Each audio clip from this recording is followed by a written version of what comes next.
Hello everyone and welcome back to Gundam of Gundams. It's me, Josh, And it's me, Amy. and we just finished episode 8 of Gquuuuuux. Guess what? There is new footage, so we have to do an episode review. Yep. So what did you think about this episode, Josh? Um, I thought it was interesting. Not a whole lot to go over in my opinion, but some very interesting things to go over. Yeah, especially that first little part. I think probably the first 5 to 10 minutes was footage from the movie. Though being able to see it and then, get the screen caps and stuff from it was really helpful. So we'll go over a little bit about that. And then, of course, the second half-ish of the episode is centering around Yan today. So Yep. I thought it was pretty good. You get a lot more lore world building dump here, and of course you get to see what happens to Nian after she goes into Zeon, and from there you kind of get a spoiler for next week. But that's about it. So I don't know if you want to get started. Yep, let's just get started. Let's go over the flashback first. That's going to be very short. So it starts off, Makuve's doing the Battle of Luna 2. Has an army of big Zams. Yay! It's so hard to make in Eternal. I'm still trying to get my one big Zam all maxed out. I got one more piece to go, but that's my dream. The army of mass-produced big Zams and of course a high grade. Yep. And of course, during the battle, he's notified that the Earth Federation has activated the nuclear pulse engines of Solomon. Dun dun. And are planning to drop it onto Granada on the moon. Yeah, very much the equivalent of the Char's counterattack, basically throwing Axis on the Earth, except for Solomon on the moon. Yep. Mastermind is Wakane, so it's another person we get to see from the first Gundam series. This time he actually lives. Mm-hmm. Now, in order to counter this, Char comes up with a plan. His plan is to blow up all the generators to try to throw it off of its course. Yeah, by detonating 4 Zaku's in there, unmanned Zaku's, not manned Zaku's, unmanned. Yeah, 4 unmanned Zaku's. Now, before the battle, it is interesting that Char kind of literally tells Chalia that after the war is over, our next target are the Zabis. Yeah, and you were pointing out that it was kind of a slightly different translation from the movie. Yeah. And I think we had another instance of that later in this episode, too. Mm-hmm. Yeah, in the movie, I believe Char replied saying, one must be ready for all possibilities or something like that. But no, here he's just kind of flat out with them. Like, oh yeah, I plan to kill the Zabis. Yeah, I remember leaving the movie and we're thinking, I think Shelly is on board, but I'm not 100% sure. So, yeah. Definitely from last week and then this here, it definitely confirms that Shelly was on board with killing all the Zabis, even way back in the war, so. Yep. Now, they go through with the plan. They set up the self-destruct Zaku's. Of course, Char takes one off because he wants Solomon to fall on a Granada, cripple Zeon, and kill Kycilia. Yeah, and then, of course, this is the Earth Force's last desperation move. So basically, by taking out Kycilia and Granada, it just leaves the Federation and Zeon both vulnerable for Char to actually conduct whatever he's going to do, his main plan, his main goal. Yes, but before Char can escape, he is encountered by the white light cannon. Dun dun. that is responsible for killing Dozel in this timeline. And I think everybody knows what it is because the model kit already got leaked already. So yeah. So we know that it is in fact Sayla or Artesia. Yep. And just from the quick little thing too, We kind of thought maybe it was in there, but we can confirm now that when Char has his new type flash before he's about to go for the kill, you do see Lala in there. Yeah, Lala is in like the Actual new type flash thing. like the actual new type flash thing, and she's kind of like wearing her yellow dress. Yeah, so does that make it like first Gundam series Lala? I guess. I'm still calling it. I think she's some like interdimensional like demon now or something. I don't know, man. We got too much Lovecraft thrown at us last week. Yeah, but Char doesn't fire. He gets covered in rock. And at that point, the Gundam is reacting to something, and it causes the first Zeknova. And we know it's not Char. He already mentions that in the cockpit. Yeah, it's someone else. Someone from the other side that he says. Still think it's Lala. Yeah. But I think at the same time, too, is when they bring up the Rose, Cecilia and her men. So they bring up the Rose of Sharon or Sharon or whatever, however it's pronounced. Yeah, And, they refer to it as an object this time. Yeah, and I think that's the other instance where the translation was different when we went to go see the movie. Yeah, because in the movie they just called it an experiment. So we figured it was like a person. But it says objects, but specifically. So Yeah. it's so weird, man. I don't know. I'm assuming. I don't know if it's not Lala now. I don't know if it's like. Who knows? I don't like after all this. I don't know if I have any speculation what exactly this is. I have no clue either. But yeah, the Zeknova happens. Char goes missing. He can see time. Yeah, he can see time. There's not much to go over left there. Just a fun note, I noticed that Shalia Bull had a 360 monitor Yeah. in the brow bro. Or was it the Kikuroga? Do you guys know? I don't know. I don't think it was like the Kikuroga. It was probably just the Growbro, I'm guessing, the Browbro. Yeah, I think it was just that. I mean, we didn't see it transform or anything. Yeah, but and another thing too, it's like Shalia and Char can look at the Kira and they don't get like this whole drug addict high thing. Just kind of funny. They can handle it, you know. Yeah, they're used to that stuff. But yeah, that's about it for the flashback. We go back to present day. Caecilia and Yan are having like a dinner. Yeah, and Caecilia says she actually makes it. Yeah, she cooked it herself, apparently. But I think that makes a little bit more sense later on in the episode if you think about it. So. Oh yeah, it makes way more sense now. She's actually like really nice to Nyan. Yeah, and it's one of those things like she says like she wants her to do something for her, but yeah, at the same time, Nyan's not like intimidated or she doesn't like sense like malice. Yeah, malice from her. So, it's more of like I guess a sincere request, I guess. Yeah. Now, is it the best request? Probably not. Yeah, probably not. And that request is to make another Zeknova. And, from the last week, and then, of course, just going back to the flashback this week, I still have no idea what is actually required for the Zeknova to start. I have no clue either. Like... It just seems kind of random. Yeah, I mean, is it... Let's just say... Every time we have the Zeknova, there is the Lala sound. Is it just her triggering it from the other side? I don't know. I don't know. That's what my theory, I guess, would be for right now. But then, how do you get Lala to trigger an exact Zeknova? So.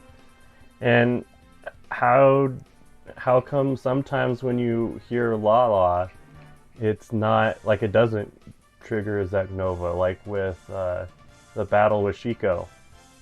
Yeah, that's a good question. It could be that maybe Lala just, like you said, decides when the Zeknova needs to go off. I am not 100% sure. I have no clue. But it seems like it's a lot different than Char's counterattack, where you had all the wills of people trying to push back Axis, and that's basically, I guess, what... Yeah, it caused the Psycho Frame to overload. Exactly, yeah. So we still don't have a concrete answer of what exactly the Zek Nova is. If it's similar to what happened there, or if it's just a completely different phenomenon or something. Yep. But from there, we get Yan and Xavier talking. Xavier's driving on the highway. Yan escapes Side 2 in a mobile suit. That's how she knows how to pilot mobile suits. Yep, so good to get that backstory a little bit, so we know why she says she feels comfortable in the mobile suit when she was in the Gquuuuuux. Yeah. And from there we start getting information about the new mobile suit that we see this episode that has had 2 other candidates, and they both died. Mysteriously. Yeah, mysteriously. Then also during the car ride, we start talking a little bit how about Cassilia and Garen have not seen each other since the actual end of the 1-year war. Yeah. And there are some rumors going around in the Garen camp that there might be some cyber new types or something going on. Yeah, they're cloning cyber new types. So, possible Purus, possible Glemmies? Yep, possible Purus, possible Glemmies. And Garen really wants one of his pilots to be in control of this new mobile suit. Yeah, so that's... Everybody's wondering, like, why these people are dying. And is it possible that's assassinations? It could be, because Garen and Cassilia themselves are just in, like, this heightened tension. So it's kind of like a cold arms war race where Cassilia has all the, new type technology because she's in Granada. They're developing all the mobile suits. Mm-hmm.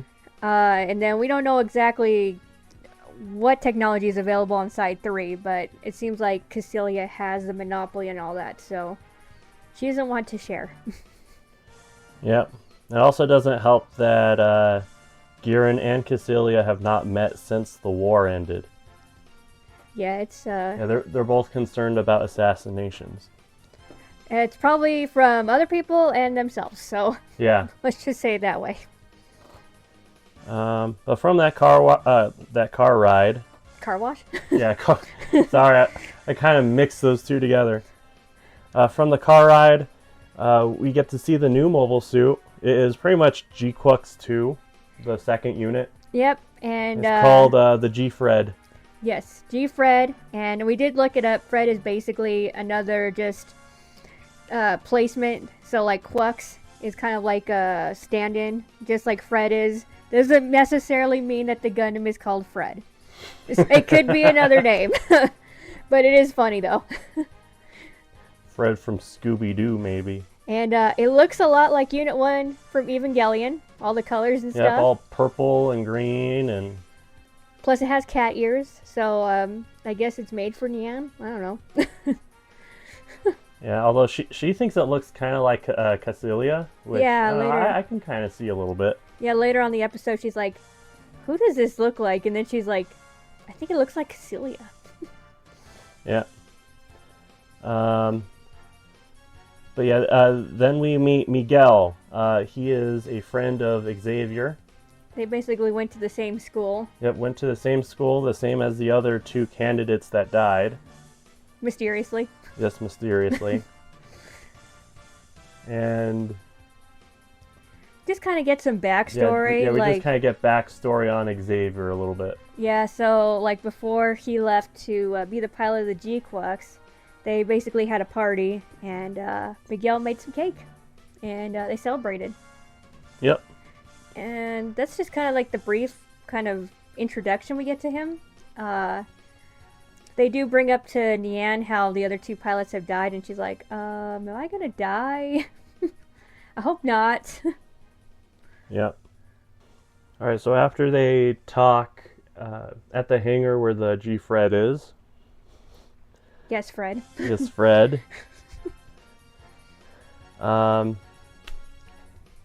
Xavier drives Nian, I'm assuming, back to like her room or something so she Yeah. can study. He apparently has like some exam or something in the morning. Yeah. But before she leaves Xavier, she asks if the cake was good, and that's kind of a red flag if you're watching. Yeah, we don't get an exact answer either. Like, he just drives off. Yeah. So if I had to guess, it's probably something like, I don't know, I didn't get to eat it or whatever. Yeah, I got pulled away before I could eat some, you know? Yeah. And that's important because a few seconds later, after Xavier leaves, Miguel texts Jan to come back to the hangar. Yeah, he calls her. Yeah, he calls her. And he has cake. Yes, cake.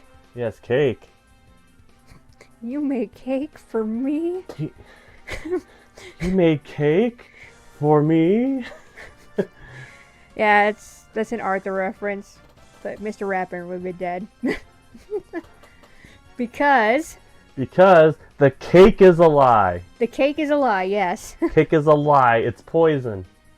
And basically, Niana's about to take a bite. And she's like, so if I eat this, is my heart gonna stop like the other two? And then he's like, oh shit, she figured it out. So yeah, cat's out of the bag. The cake is a lie. He's been killing his people. Yep, to preserve their souls or some bullshit like that. Yeah, essentially, so I guess whatever Giran thinks Cassilia's plan is, or God forbid, whatever Cassilia's plan is, because we know it has something to do with a Lovecraft monster, he basically says that he didn't want the other two people, his classmates, to become a Diablo, and I guess devil. Yeah. But I kind of wonder too if that has to do with the D and like the Fred Gundam. Like, it has the big D, so maybe that maybe, maybe that means Diablo. I don't know. Zord. Yeah. So, but we asked. Fred is a placeholder, Josh. Yeah. So it's not the exact Gundam's name. But Yeah. so yeah, he just says he doesn't want them to become devils and be like complicit in whatever Cassilia's plan is gonna be. Yeah, now, part of me wants to think maybe he's just very anti-new type, maybe. But I don't really think that's necessarily the case.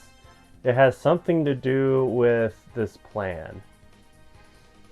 Yes, this plan to rejuvenate the Earth. Yeah, named by a Lovecraft monster. And to think about it, we even know what the Gundam's role is in that plan, because I'm assuming Yeah. they both have something to do with it. Yeah, I am assuming that both Gundams have something to do with this plan. So that's something that's gonna get revealed later, I'm assuming. Yes. But anyways, Miguel tries to shoot her, like he's pointing a gun at her, and Xavier shows up, and Nian is able to just like knock the table over onto him. And she kind of gets away by climbing the Gundam. Yeah, so she's climbing up, and that's the point where she's like, it looks like Cassilia, like out of nowhere, which is kind of funny because you know she's getting fired on. It's just like, okay, yeah, that's a random thing to think while you're trying to escape with your life. Yeah. Also, Xavier, what are you doing? Because Miguel climbs up after her, and you don't do anything. Yeah, and I'm sure he's hesitant because they were friends, but at the same time, he killed your other two friends, so Yeah. Screw him. yeah, screw him. But he's gonna get his comeuppance, so. Oh, yeah. So he ends up climbing up there somehow, and right before he's about to shoot Nian, she somehow ends up activating the Gundam, Yep. And So the Gundam just like looks at him menacingly. yeah, it's really like an Evangelion movement of like the head and stuff. Like it just looks like it's alive and stuff. And like that's the first time it's been activated. Like it's been a dormant Gundam like this whole time. So Yeah.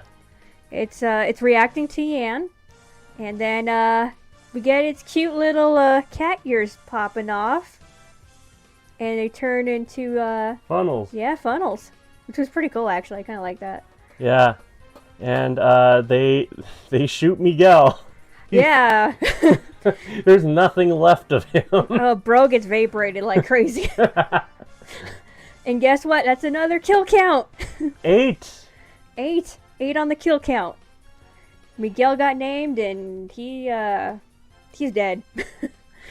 Like he's really dead, Dave. There's nothing left of him. Like literally, like I saw somebody like get the screenshots for that, and it's like he turns to ash, and you're like, oh, okay.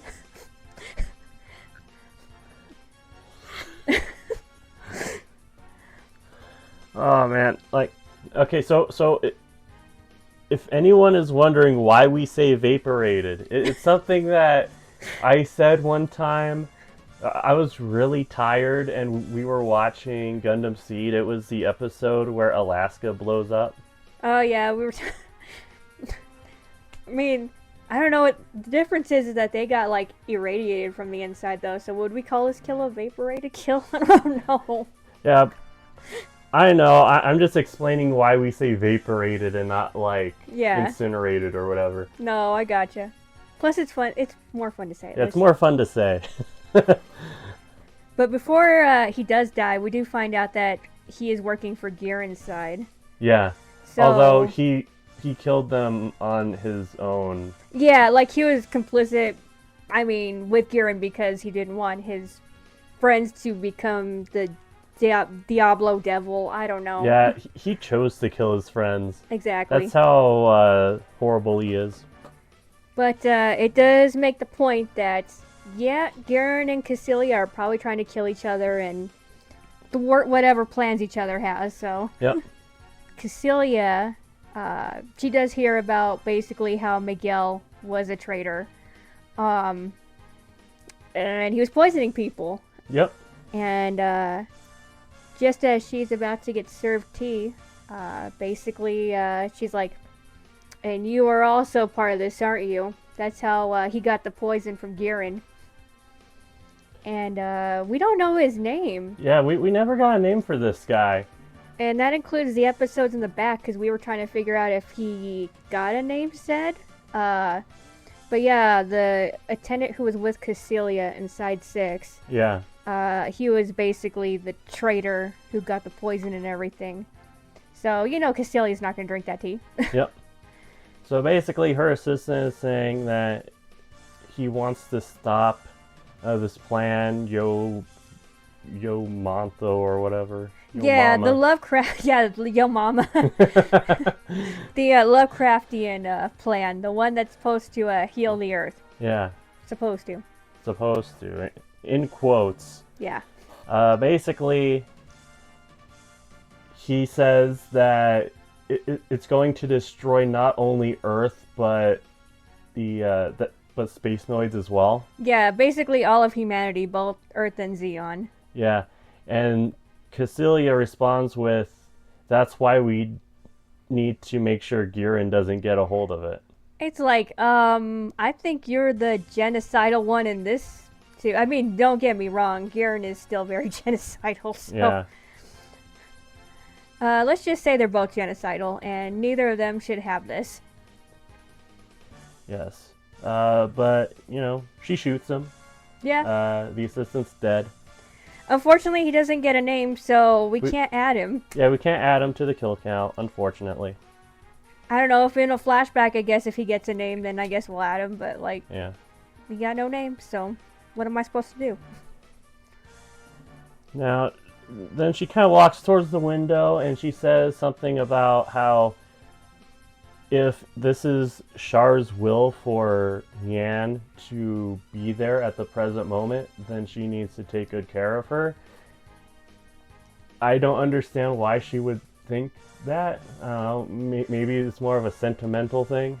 Well, and two, she says that it's rare because she is a natural new type. Yeah, she's a natural new type that's not in a state of war. Yeah, exactly. So she developed outside of the state of war, so that could be it.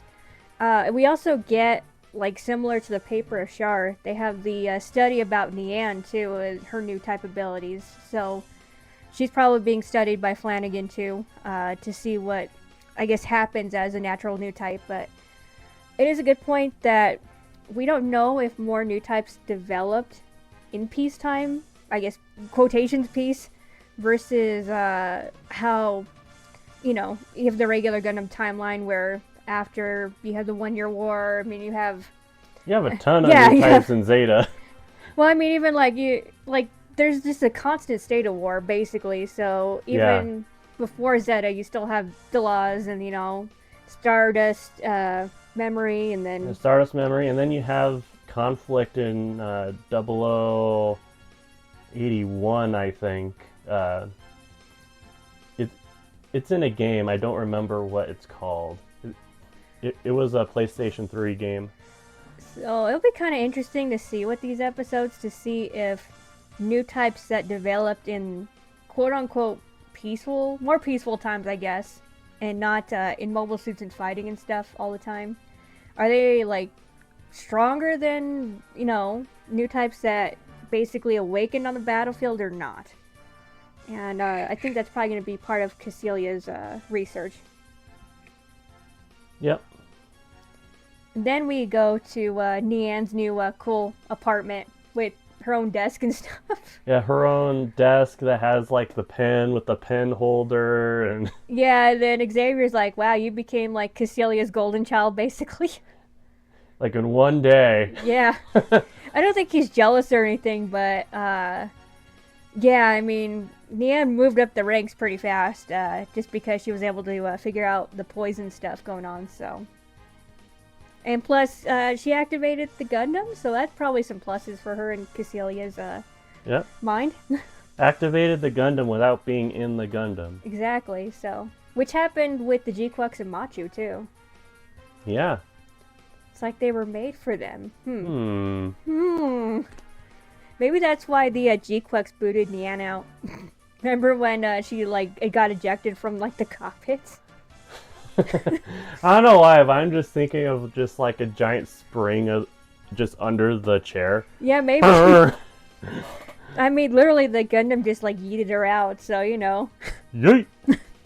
So, we go to an airport. We see a lot of names that we recognize. First is Zoom City. Of course, that's capital of Zeon. Yeah, capital of Zeon. Then we have Londinian. Yeah, from Char's counterattack, so that's where they had the negotiations between Char and then the Earth Federation for Axis. Also, the London Bell headquarters was there. Yep. New Hong Kong. We all know what happened to Hong Kong back in Zeta. Yep. So, Kennedy Spaceport. also in also Zeta. in Zeta. Green Noah 1, also in Zeta. Yep. Though, wasn't Green Noah 2 where Camille was from? No, it was Green Noah 1. Was it Noah 1? Okay. Yeah. Green Noah 2, I believe, got turned into Grips. Oh, okay. So maybe that's where I'm confusing it. Okay. Yeah. Francesca. And that was brought up in 0080. That's where Bernie was going to run away to. Yep. Shangri-La, that's where Judo is. Mm-hmm. Amman, that is another moon city. Mm-hmm. I believe the Argama goes there on a couple of occasions. Then there's Kamigasa, which I think is a reference to a neighborhood in Japan. So basically that's the neighborhood where the Sunrise building is, and you also have a station where a Gundam statue is. Mm-hmm. So it's called Kami Igusa, I think is what it's pronounced as. Don't don't butcher me for butchering that name, but I think that's what the reference is towards. Yep. And then we got Tiger Bomb, which was in Double Zeta, and that's where the cast has to cross-dress for some reason. And nobody wants female judo. Yeah. But from there, we are introduced to a woman named Tirza and a man named Shiro Uzu. And we looked it up. This is a Google thing, so we're not 100% sure. But this man This man has the same voice actor has the same voice actor, is blonde, has blue eyes. as someone who disappeared. Josh, do you Yeah. want to say who it is? All right, so we think it might be Shar. Like, we don't know. For all we know, it could be Johnny Ryden, but he has the same voice actor and everything.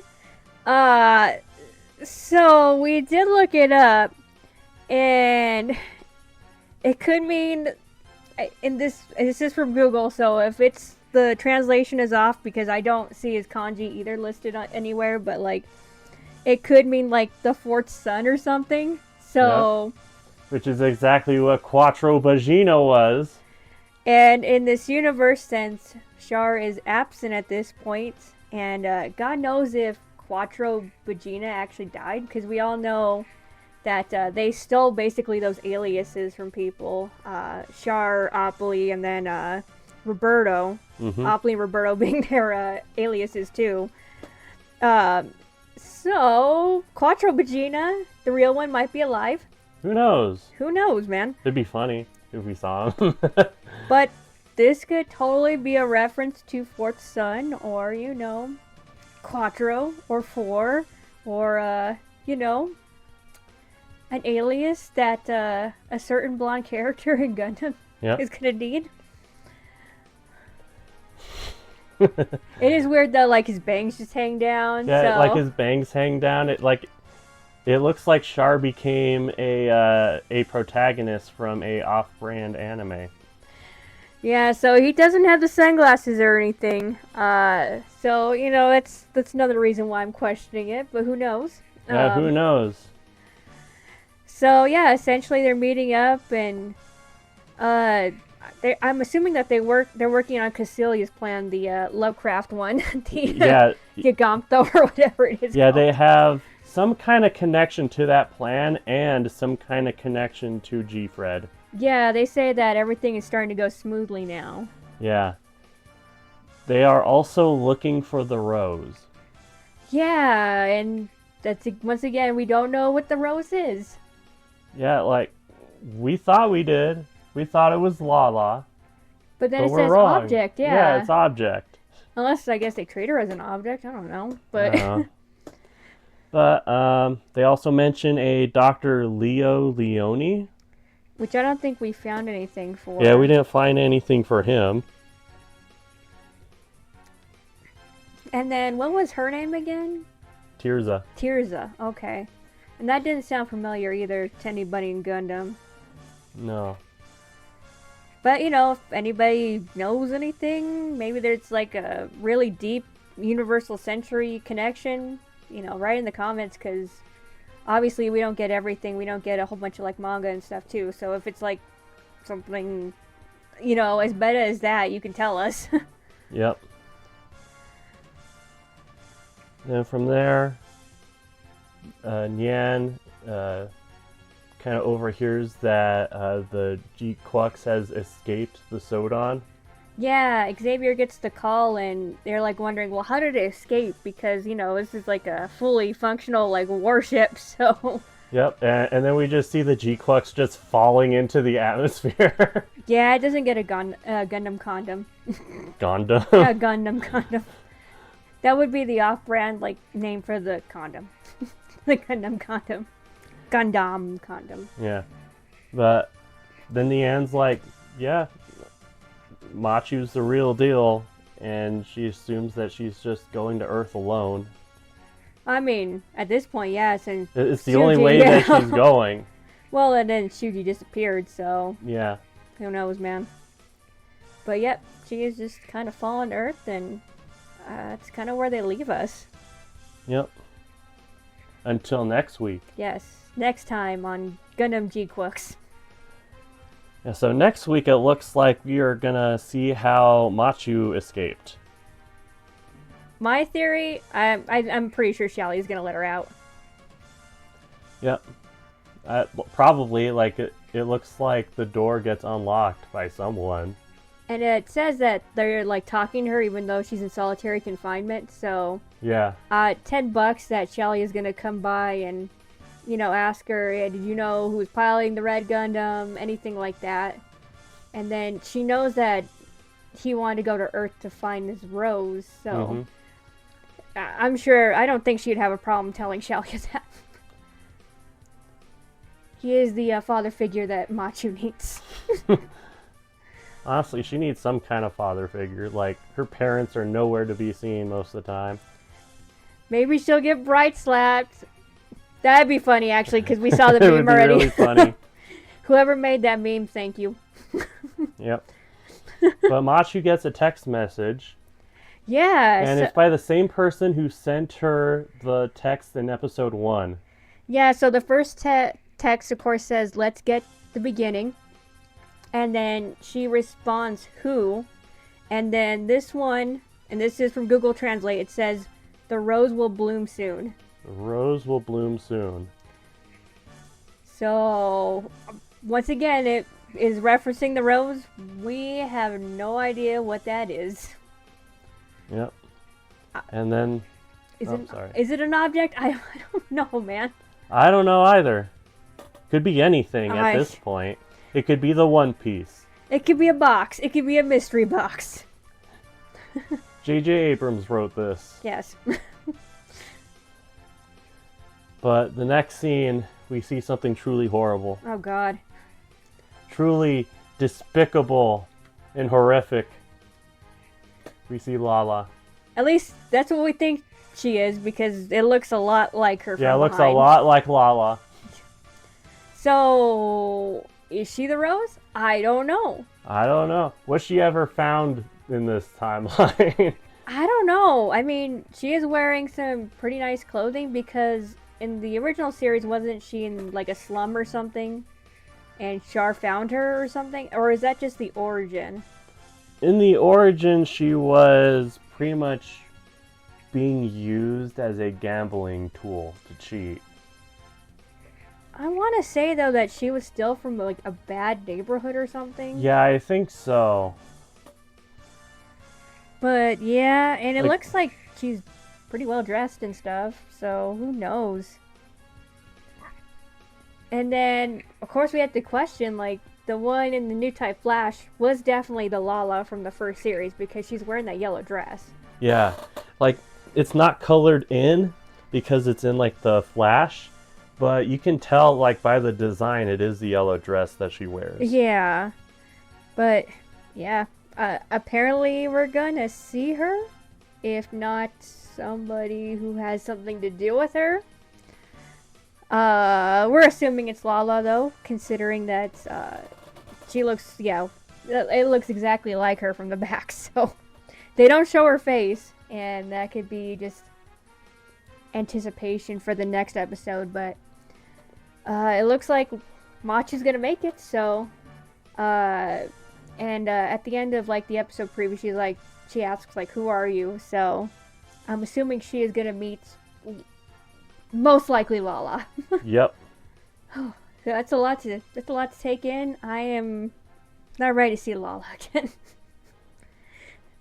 I am telling you, man, I feel like she's like some interdimensional like demon witch spirit thing now, and she just goes around ruining people's lives, because we all know how she tormented Char and Amuro in the main UC timeline and basically had them kill themselves so that they could be with her. So yeah, I don't trust anything that has to do with Lala.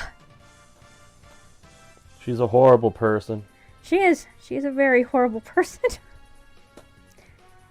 See, this one says she was working in a brothel at the end of the, when she was discovered by Char, so. Is that like, what is the source on that? That's just Gundam Wiki. I don't know if the original Mobile Suit Gundam manga has anything to do, like, that to say about it. I'm not sure, actually. It's probably a good thing to check into, though. I know I have one volume of the original manga, but it's like the Battle of Jaburo and the space battle that happens after. Mm. But yeah, I am. I mean, I'm interested. I'm wondering if it's actually her or not. But if she's actually the Rose or anything. But we don't know. We won't know until next week. Yay! Gotta wait another week. I kind of wish they release all of these at once, honestly. But then you don't have the anticipation, Josh. Yeah, I guess. Alright, so that was the end of the episode. What did you think about it? Any critiques? Anything you want to point out? I don't have much to say about it. It's a good setup episode. Most likely next episode is also going to be kind of a setup episode. Yeah, I doubt there's going to be anything like battles or anything, but who knows, because Machu is going to Earth and we do not know what the Earth Federation look like at this point. Mm-hmm. So she might have to fight her way down when she gets down to the Earth. I have no idea. It'll be interesting to see, though. Yep. It will be very interesting to see if Zeon forces pursue her. Well, I'm thinking that the only forces around her are probably the Soden. So just for my theory, I think... Yeah, like they might follow her. I think that Shalia is basically going to let her go and then, Follow? Yeah, maybe follow. We'll see. I don't know if it'd be smart for the Soden to go down there by itself, essentially, without any support. Because essentially Machu is the only one. And then I guess Shalia, too, has his Kikaroga, but... I don't think that would work in gravity, would it? I don't think it would. Unless maybe the MS mode works. I don't know.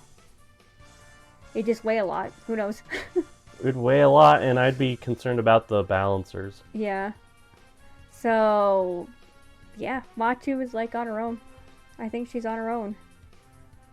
Maybe they'll orbit Earth and wait for her to get back, but I don't know. Who knows? Who knows? I just want to say, I mean, I think it was pretty obvious that Miguel was basically... Oh yeah, it was very obvious. Like, especially when they kept talking about the cake, and it's like, okay, yeah, he was killing them, wasn't he? It was very obvious. It's kind of sad, though, because Nian is like, I never had people make me a cake, and then he, of course, makes her a poison cake, so, And then she's like, this is gonna kill me, isn't it? So, basically, Cassilia is more of her friend than these Zeon people, which is kind of funny. It's also kind of sad. Yeah, it's very sad. It is very sad that Cassilia is basically the only one she can trust. Maybe Xavier too, but The only one who will make her food and not try and poison it. And gives her a pretty sweet apartment. Oh yeah. It's very nice. They also bring up how Nian wanted to go to the technical school. Yep. For Zeon, so basically Cassilia says that she'll give her a full scholarship too. Yeah, if she helps her. Yeah, she can do the Zeknova and everything, so. Which she's probably gonna make like a Zeknova bomb and like put it right under Gurren or something, or just land it right on top of him. Yeah, I guess so. It seems like she's already dealing with the Earth with her other plans, so I would assume that the other part of this is for Gurren. Like, oh no, something unnatural happened. I am so sad. So I'm assuming though she doesn't know how the Zeknova started either. I don't think anyone knows how it works. So I think she's just putting her faith in Nian to actually make it happen. But I thought overall it was, like you said, a good setup episode. It gave us a lot more world building so that we know what's going on especially between Garen and Cecilia. Yep. Obviously, we kind of figured from like the episodes before that it was kind of a Cold War situation where they were just kind of waiting for somebody to screw up and they get basically the tipping point. So, but it seems like this episode played a lot too into, foreshadowing like the double Zeta stuff that's probably gonna show up in the next few episodes. I'm sure we're gonna probably see like the army of Purus and stuff. Think we'll get to see Moon Moon? No, absolutely not. I hope not. Please God, that would be a waste of time. It was a waste of time in Double Zeta. It's gonna be a waste of time here. Can't wait till we get to Double Zeta. Well, it'll be interesting to see what elements they pull, because we haven't seen like Haman either. I mean, even Shirako too. We don't know if he's like on Jupiter or something right now. Yeah, Shirako should still be on Jupiter. So, assuming orbiting Jupiter, I should say. He's not on it. Yeah, he's sitting on the planet right now. But yeah, I mean, Haman would have been still close. We don't know if her dad or her sister are alive in this timeline. I would guess that they would be alive. I mean, so the big reason behind, well, I don't know, I guess he could have still gotten sick. Yeah, I mean, we don't know. It's a crapshoot because Haman's probably a lot nicer. Yeah, maybe. She's probably a lot less obsessed too because she didn't have Shard obsess over. Well, I mean, Shard's the lead affair. Haman kind of gets it rough. Yeah, but at the same time, she does some bad things. Yeah, she does bad things. Here's the issue, though.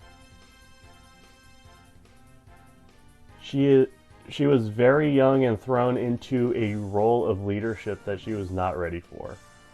Yeah, that's true, yeah. And you would think she probably isn't in the same position now. Yep, and she had to deal with pro-war guys just screwing everything up for both her and everyone on Axis. Like, they literally brought the Federation to their doorstep. Mm-hmm.